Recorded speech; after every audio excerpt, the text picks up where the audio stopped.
Leo AI helps engineers, product and project managers generate manufacturing quotations. It analyzes drawings, BOMs, and cost data to automatically build a structured quote.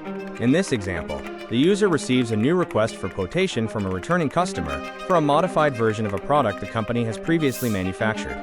The client requested a new price quote for an upgraded version of the existing product, including larger components, additional motors, and updated raw materials. The user uploads the RFQ and asks to generate a new quotation based on the updated requirements. Leo AI reviews previous quotations, technical drawings, and previous BOMs already stored in the system. It compares the new requirements with the previous project and evaluates how the changes affect materials, manufacturing complexity, and assembly effort.